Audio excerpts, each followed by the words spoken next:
Hello అండి. అందరికీ నమస్కారం. అందరూ ఎలా ఉన్నారు? నేను చాలా బాగున్నాను. మీ అందరూ కూడా బాగుండాలని ఆశిస్తూ welcome back to my channel.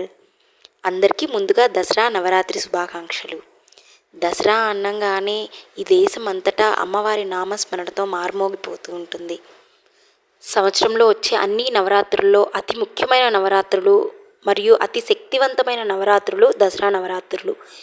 ఈ దసరా నవరాత్రుల్లో మొదటి రోజు శ్రీ బాలా త్రిపుర సుందరీదేవిగా అమ్మవారిని పూజిస్తారు. ఈరోజు 2 నుంచి 12 ఏళ్ల లోపు ఆడపిల్లల్ని తీసుకొచ్చి స్వయంగా అమ్మవారి స్వరూపంగా భావించి బాలా త్రిపుర సుందరిగా పూజిస్తారు.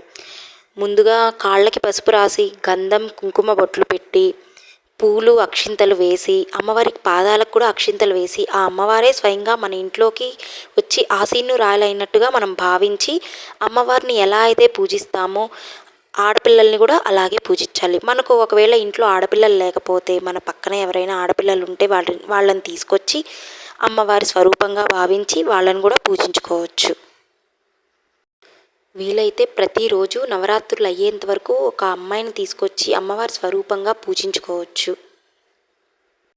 ఈ నవరాత్రుల్లో పూజ అనేసరికి చాలామంది కంగారు పడిపోతూ ఉంటారు. అఖండ దీపం, కలశం ఇలాగ అన్నీ పెట్టుకోవాలి, అవన్నీ చేయడం కుదరదు అనుకునే వాళ్ళు ఏం కంగారు పడాల్సిన అవసరం లేదండి.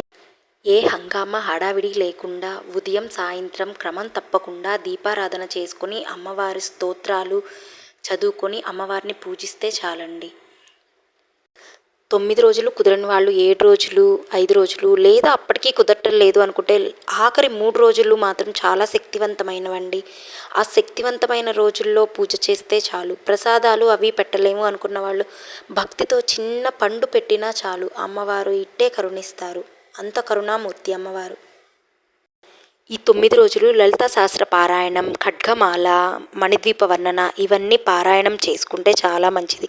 ఇవి కూడా కుదరటం లేదు, మాకు చదువు రాదు అనుకునే వాళ్ళు శ్రీ మాత్రే నమః అనే నామాన్ని రోజులో వీలైనన్ని సార్లు పఠిస్తూ ఉండండి. ఇలా 9 రోజులు ఎంతో నిష్టగా సంకల్పంతో అమ్మవారిని పూజించండి. అమ్మవారు ఇట్టే కరుణిస్తారు. అందరికీ దసరా నవరాత్రి శుభాకాంక్షలు. మరో వీడియోతో మళ్ళీ కలుస్తాను. శ్రీ మాత్రే నమః.